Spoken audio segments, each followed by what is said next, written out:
1 अप्रैल 2003 की शाम मुंबई का एक होटल का कमरा कैमरों की फ्लैश लाइट से भरा हुआ था। 27 साल का नौजवान जिसकी आंखों में गुस्सा था, डर था और एक अजीब सी हीरोइज्म की चमक थी। दुनिया के सामने एक ऐसा सच रखने जा रहा था जो इंडस्ट्री के इतिहास में पहले कभी नहीं सुना गया था। वो नौजवान था विहान, जिसे लोग नेक्स्ट सुपरस्टार कह रहे थे। लेकिन अगले 40 मिनट में जो हुआ, उसने उस नेक्स्ट सुपरस्टार को हमेशा के लिए एक भूली हुई याद बना दिया। विहान ने उस दिन सिर्फ एक प्रेस कॉन्फ्रेंस नहीं की थी, उन्होंने इंडस्ट्री के सबसे ताकतवर भाई के खिलाफ जंग का ऐलान किया था। दुनिया को बताया कि पिछली रात उनके फोन पर 1-2 नहीं बल्कि 41 मिस्ड कॉल्स आए थे। असली दरार वो थी जो उस प्रेस कॉन्फ्रेंस के खत्म होने के ठीक बाद पड़ी। जब विहान ने पलट कर देखा तो उनके पीछे खड़ा होने वाला कोई नहीं था,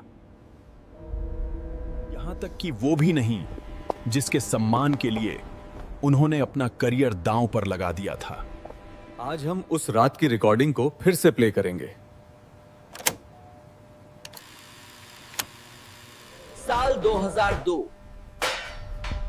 विहान ने अपनी पहली फिल्म से ही इंडस्ट्री को हिला दिया था। फिर आई वो रोमांटिक फिल्म जिसने उन्हें हर लड़की का ड्रीम बॉय बना दिया। विहान हवा में उड़ रहे थे। टैलेंट, गुड लुक्स और सफलता सब उनके पास था। लेकिन इसी दौरान उनकी जिंदगी में एंट्री हुई इंडस्ट्री की सबसे खूबसूरत महिला की, नंदिनी। उस वक्त नंदिनी का सम्राट के साथ ब्रेकअप बहुत ही बुरे दौर से गुजर रहा था।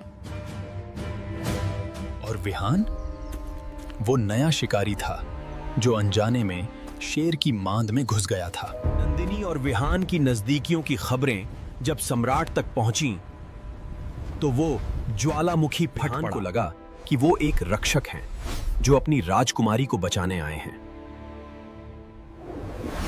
उन्हें लगा कि इंडस्ट्री उनका साथ देगी, सच बोलने का इनाम मिलता है।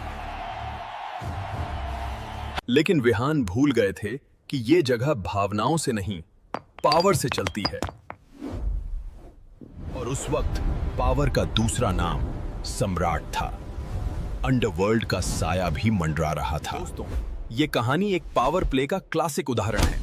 अगर आप सच जानना चाहते हैं तो अभी सब्सक्राइब करें। वो थके हुए थे, लेकिन उनका फोन बजना शुरू हुआ।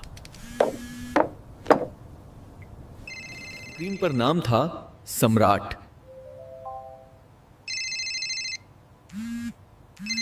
विहान के मुताबिक सम्राट नशे में थे। गालियां और धमकियां दी जा रही थीं। सम्राट ने विहान पर कई को-स्टार्स के साथ संबंधों के आरोप लगाए। विहान सुनते रहे। 1 कॉल, 2 कॉल, गिनती 41 तक पहुंच गई। विहान का कहना था कि उन्होंने समझाने की कोशिश की, लेकिन उधर से सिर्फ गालियां आ रही थीं। अगली सुबह विहान ने एक ऐसा फैसला लिया जो बहादुरी और बेवकूफी की महीन लकीर पर खड़ा था। उन्होंने अपने पिता से सलाह लिए बिना एक प्रेस कॉन्फ्रेंस बुला ली। होटल के उस कमरे में उन्होंने वो सारी बातें कह दी जो आमतौर पर बंद कमरों में दफन कर दी जाती हैं। लेकिन जैसे ही कैमरा बंद हुआ, विहान के फोन की घंटी बजी। लेकिन इस बार वो कॉल सम्राट का नहीं था, वो कॉल दोस्तों का था। ये तुमने क्या कर दिया? विहान ने सोचा था कि नंदिनी उनके इस कदम की सराहना करेंगी। लेकिन रिपोर्ट्स की माने तो नंदिनी ने इसे बचकाना कहा और खुद को दूर कर लिया। वो दरार यही थी। विहान ने जिसके लिए युद्ध छेड़ा वो ही गायब हो गई। विहान अकेले रह गए। पूरी इंडस्ट्री ने उनका बॉयकॉट कर दिया। कोई भी सम्राट से दुश्मनी मोल नहीं लेना चाहता था। जो प्रोड्यूसर्स विहान के घर के बाहर लाइन लगाकर खड़े रहते थे, वो अचानक गायब हो गए। रातों रात साइन की हुई फिल्मों से उन्हें निकाल दिया गया। लेकिन सम्राट ने सिर्फ एक ठंडी मुस्कान दी और आगे बढ़ गए। 41 मिस्ड कॉल्स का जवाब विहान ने एक प्रेस कॉन्फ्रेंस से दिया था। और उसका जवाब सम्राट ने अपनी चुप्पी से दिया।